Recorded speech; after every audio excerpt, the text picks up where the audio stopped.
नमस्कार, मी नम्रता. विजन महाराष्ट्र न्यूजच्या वृत्तवाहिनीमध्ये तुम्हा सर्वांचं स्वागत. पाहुयात आजच्या ठळक घडामोडी. मुख्यमंत्र्यांचे प्रतिस्पर्धी उमेदवार मनोज शिंदे यांनी केली शिवसेना प्रवेशाची घोषणा. लता एकनाथ शिंदे यांच्या उपस्थितीत जाहीर घोषणा. कोपरी पाचपाकडी मतदारसंघातील मुख्यमंत्र्यांचे प्रतिस्पर्धी उमेदवार मनोज शिंदे यांनी शिवसेनेमध्ये प्रवेशाची घोषणा केली आहे.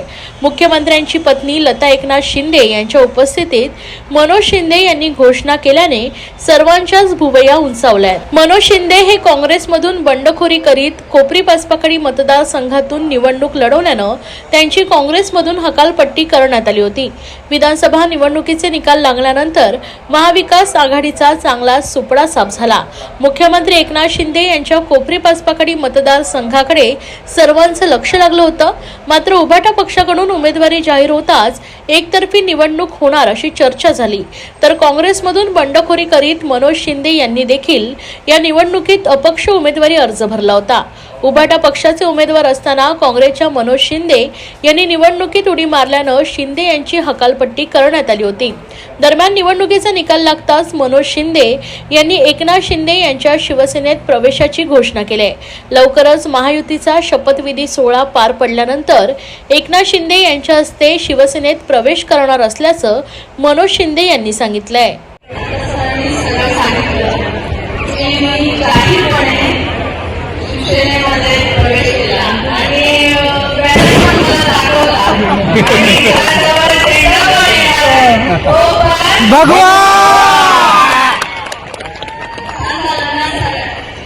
एकदम मस्त.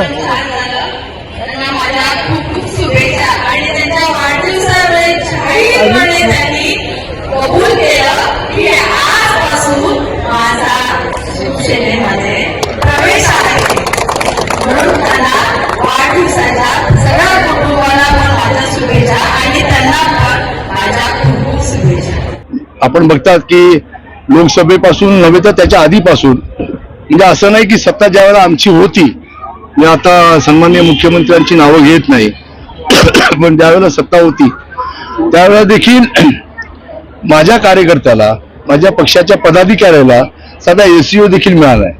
आणि खास करून ठाणेकरांना तर गेली 30-35 वर्ष अन्याय झालेला आहे. सन्मान तत्कालीन कैलासवासी आमदार कोळी साहेब, क्रांती कोळी साहेब, त्याच्यानंतर पक्षाने ठाण्याकडे ढुकून देखील बघितलं नाही. आणि त्याची आम्ही वारंवार त्या ठिकाणी आमच्या मागण्या करत होतो. बोर्ड तर जावा, बोर्ड कुठला असू दे, जो जाऊ द्या, MLC तर सोळा, एसओ देखील त्या ठिकाणी दिला नाही. आणि नंतर हळूहळू असं झालं की ठाण्यात नव्हे तर कोकणामध्ये देखील दिलं नाही. आणि त्याची अतिशयोक्ती एवढी व्हायला लागली की लोकसभेला आम्ही एवढी मागणी केली की कमीत कमी साधा एक तरी खासदार आम्हाला ठाण्यात ते गोव्याच्या बॉर्डरपर्यंत एक तरी खासदार द्या.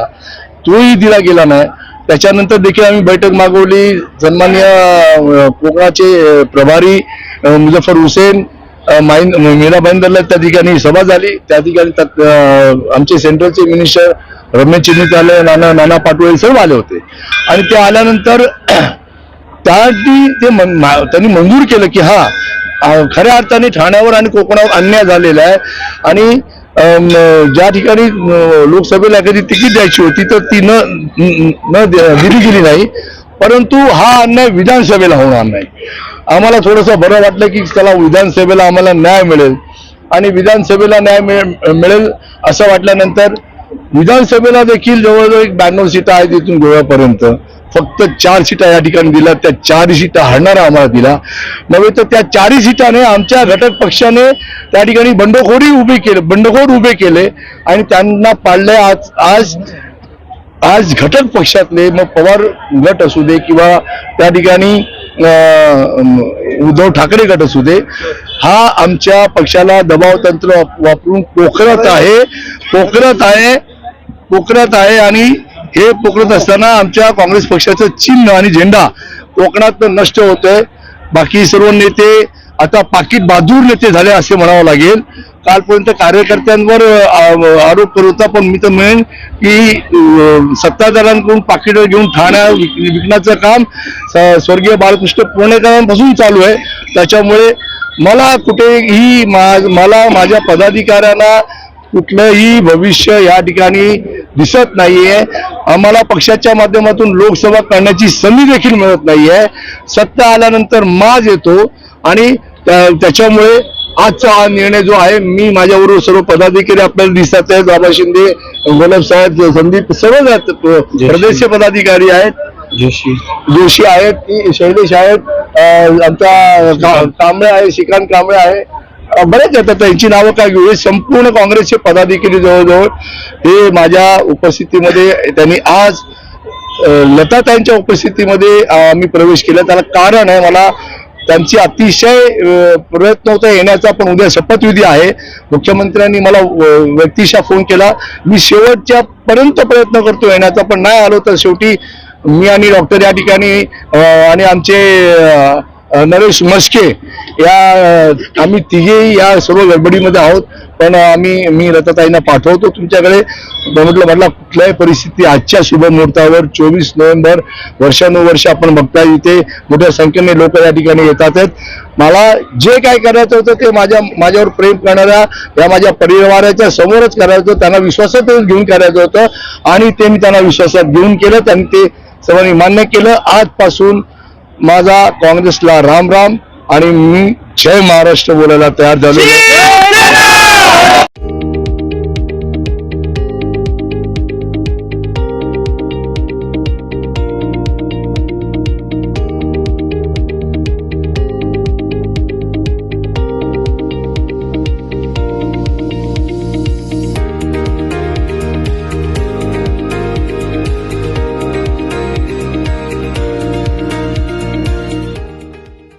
श्री साईबाबा मंदिराचा 38वा वर्धापन दिन सोहळा 23 नोव्हेंबर 2024 ते 25 नोव्हेंबर 2024 या कालावधीत भक्तिमय वातावरणात मोठ्या उत्साहात साजरा करण्यात येतोय.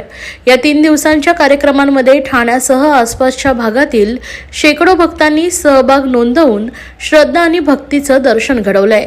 कार्यक्रमाची सुरुवात शनिवारी सकाळी 4:30 वाजता काकड आरती, साईबाबांच्या मूर्तीला अभिषेक, आरती तसेच 7:30 वाजता श्री दत्तयाग यज्ञाची सुरुवात झाली. तसेच या सोहळ्याच्या दुसऱ्या दिवशी देखील भक्तांनी मोठ्या संख्येने हजेरी लावून या पवित्र यज्ञामध्ये सहभाग घेतला.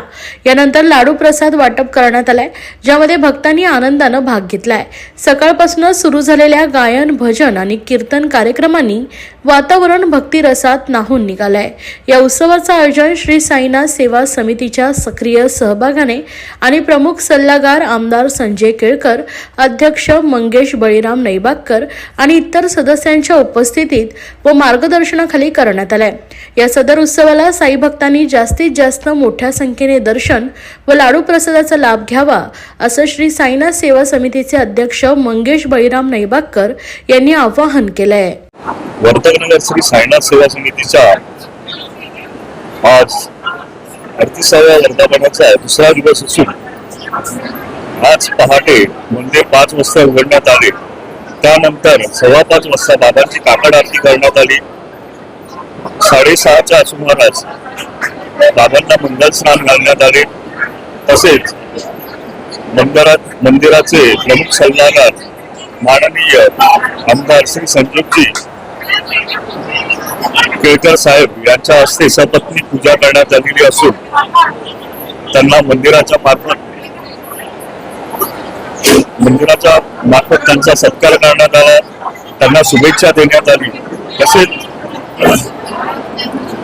मंदिराच्या मार्फत शुभेच्छा देण्यात आल्या. त्यानंतर आज दत्तयाग यज्ञाचा दुसरा दिवस असून 15 ब्राह्मणांच्या मार्फत हा दत्तयाग चालू आहे. संध्याकाळी 7च्या दरम्यान दत्तयागाचा दुसरा दिवस समाप्ती करण्यात आली. संपूर्ण वर्तकनगर मध्ये विद्युत रोषणाई करण्यात आलेली असून वर्तकनगर नाक्यावरती महामोठे प्रवेशद्वार निर्माण करण्यात आलेला असून सर्व नागरिकांना आवाहन करण्यात येत आहे की सध्या डासांमार्फत पसरणाऱ्या डेंग्यू या आजाराचा प्रसार रोखण्यासाठी प्रत्येकाने पुढील प्रमाणे कार्यवाही करावी. डेंग्यू आजार एडिस इजिप्ती हा डास चावल्याने होतो. या डासांची पैदास साचलेल्या किंवा साचवलेल्या स्वच्छ पाण्यामध्ये होते. 8 दिवसांपेक्षा जास्त दिवस पाणी उघडे व साचून राहिल्यास त्यात डास अंडी घालतात. अंड्यांच्या अळ्या तयार होऊन पुढे डास तयार होतात.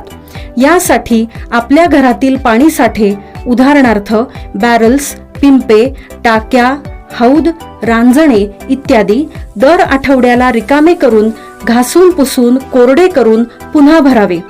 एक दिवस कोरडा दिवस म्हणून पाळावा. पाणी साठ्यांना घट्ट झाकणे बसवावीत किंवा जुनी साडी, चादर, धोतर यांनी बांधून झाकून ठेवावीत, म्हणजे डास त्यात जाऊन अंडी घालणार नाहीत. घराच्या गच्चीवर, आजूबाजूला, अंगणात कोठेही पाणी साचू देऊ नये. भंगार सामान उघड्यावर टाकू नये. उदाहरणार्थ टायर्स, प्लास्टिक सामान, कुंड्या, टाकाऊ वस्तू इत्यादी. अशा सामानात पावसाचे पाणी साठून त्यात डेंग्यूच्या डासांची पैदास होते. घरातील कूलर्स, फ्रीजच्या पाठीमागील ट्रे हे देखील वेळोवेळी कोरडे करावेत. लक्षात ठेवा, नुसत्या फवारणीने डास घनता कमी होत नाही, तर त्यासाठी डास पैदास ठिकाणे नष्ट करणे ही आपल्या सर्वांची जबाबदारी आहे. कोणताही ताप अंगावर न काढता जवळच्या शासकीय रुग्णालयात मोफत औषधोपचार घ्या. अशा प्रकारे नागरिकांनी सहकार्य केल्यास डेंग्यूचा प्रसार रोखणे सहज शक्य आहे. महाराष्ट्र विधानसभेचा निकाल नुकताच जाहीर झालाय आणि यामध्ये महायुतीला अधिक बहुमत मिळालंय. मात्र महाराष्ट्राचा मुख्यमंत्री कोण असणार याकडे आता सर्वांचंच लक्ष लागलंय. अशातच खासदार नरेश म्हस्के यांनी प्रतिक्रिया दिली. महाराष्ट्राच्या मुख्यमंत्रीपदी एकनाथ शिंदे हेच विराजमान व्हावे अशी भावना नरेश म्हस्के यांनी व्यक्त केली आहे. पाहुयात. या ज्या आता काही विधानसभेच्या निवडणुका झाल्या, माननीय मुख्यमंत्री एकनाथ शिंदे साहेब यांच्या नेतृत्वाखाली या लढल्या गेल्या आणि महायुतीचे नेते एकनाथ शिंदे साहेब यांच्या गळ्यात मुख्यमंत्री पदाची माळ घालतील असा आम्हाला ठाम विश्वास आहे. मी त्या पक्षाचा कार्यकर्ता आहे. माझ्या पक्षाचे नेते एकनाथ शिंदे साहेब आहेत आणि कार्यकर्ता म्हणून मला असं वाटतं की माझा नेता मुख्यमंत्री व्हावा, एकनाथ शिंदे साहेब हे मुख्यमंत्री व्हावे असं मला हे प्रामाणिकपणे वाटतंय. बिहारमध्ये ज्या पद्धतीने नितीश कुमार यांच्या गळ्यात मुख्यमंत्र्यांची माळ घातली गेली, त्यांची संख्या कमी होती तरी सुद्धा त्यांना मुख्यमंत्रीपद महायुतीने, लोकशाही आघाडी सरकारने, एनडीएने त्यांच्या गळ्यात त्या पद्धतीने माळ घातली. त्याच पद्धतीने माननीय मुख्यमंत्री एकनाथ शिंदे साहेब यांना मुख्यमंत्रीपदी जाहीर करतील असा आम्हाला ठाम विश्वास आहे. हरियाणामध्ये जे सैनी म्हणून जे मुख्यमंत्री केलेले आहेत त्यांच्या नेतृत्वाखाली त्या निवडणुका लढल्या गेल्या. त्याच पद्धतीने माननीय मुख्यमंत्री एकनाथ शिंदे साहेब यांच्या नेतृत्वाखाली ही महाराष्ट्रातील निवडणूक लढली गेली. त्याच पद्धतीने ज्यांच्या नेतृत्वाखाली निवडणुका लढल्या जात आहेत त्यांनाच मुख्यमंत्रीपद बहाल केलं जातं. हा एक उदाहरण भारतीय जनता पार्टीने दिलेलं आहे, एनडीएने दिलेलं आहे. हेच पॅटर्न आमच्या महाराष्ट्रात होईल असं आम्हाला वाटतं. शेवटी महायुतीचे नेते आहेत, महायुतीचे जे काही प्रमुख आहेत, माननीय नरेंद्र मोदीजी असतील, अमित शहा असतील, नड्डाजी असतील आणि सर्व नेते निर्णय घेतील असा आम्हाला ठाम विश्वास आहे. कारण मी त्या एका पक्षाचा कार्यकर्ता आहे आणि आमचा नेता मुख्यमंत्री व्हावा ही अशी आमच्या तमाम कार्यकर्त्यांची प्रामाणिक इच्छा आहे. महाराष्ट्रातील विधानसभेची निवडणूक मुख्यमंत्री एकनाथ शिंदे यांच्या नेतृत्वात लढवली गेली. त्याचबरोबर जी योजना होती ती देखील मुख्यमंत्री एकनाथ शिंदे यांच्या नेतृत्वात घेण्यात आली होती. आपण पाहताय की या सर्व योजना, लाडकी बहीण असू द्या, लाडका भाऊ असू द्या, लाडके आजोबा असू द्या, शेतकरी असू द्या, कामगार असू द्या, अगदी बेरोजगार तरुण असू द्या, या सर्व योजना शेवटच्या स्तरापर्यंत पोहोचवण्याचं काम माननीय मुख्यमंत्री एकनाथ शिंदे साहेबांच्या नेतृत्वाखाली माननीय देवेंद्र फडणवीस, अजितदादा, सर्व मंत्री यांनी केलेलं आहे. सरकार आपल्या दारी हा कार्यक्रम करून सरकार लोकांपर्यंत पोहोचवण्याचं काम केलेलं आहे. करोडो लाभार्थी यांच्यापर्यंत सरकार पोहोचलेलं आहे आणि याकरता एकनाथ शिंदे साहेब यांनी पुढाकार घेतला होता आणि त्यामुळे त्यांचा जो चेहरा आहे, लोकप्रियता आहे, आपण पाहिलाय. अनेक वाहिन्यांनी सर्वे केले, त्यात लोकप्रिय चेहरा म्हणून महाराष्ट्रामध्ये एकनाथ शिंदे साहेब यांचं नाव पुढे आलेलं आहे. त्यामुळे त्यांच्यावरती विश्वास टाकला जाईल असा आम्हाला विश्वास वाटतो. केंद्रात एनडीए हे मित्र पक्षासोबत अन्याय करणार नाही असं तुम्हाला काय इच्छा वाटते? आतापर्यंत भारतीय जनता पार्टीची जी काही प्रतिमा आहे छोट्या पक्षांवरती कधीच अन्याय करत नाहीत, त्यांना उलट प्रोत्साहन देतात. ज्या पद्धतीने आतापर्यंत नरेंद्र मोदी साहेब, अमित शहा, नड्डाजी आणि केंद्र सरकार यांनी महाराष्ट्रावर प्रेम केलं, एकनाथ शिंदे साहेबांच्या नेतृत्वावर प्रेम केलं, त्याच पद्धतीने आताही तशाच पद्धतीने प्रेम करतील. आणि जे टीका संजय राऊतांसारखी लोक जे भारतीय जनता पार्टीवरती जे टीका करतायत की Bharatiya Janata party use and throw करते, त्याला एक समर्पक उत्तर नेते देतील असा मला ठाम विश्वास आहे. येणाऱ्या महापालिका निवडणुकीमध्ये एकनाथ शिंदे यांचा चेहरा युतीला तारणार नाही का? नक्कीच शिंदे साहेब शेवटच्या स्तरापर्यंत काम करतात, लोकांमध्ये मिसळून जातात.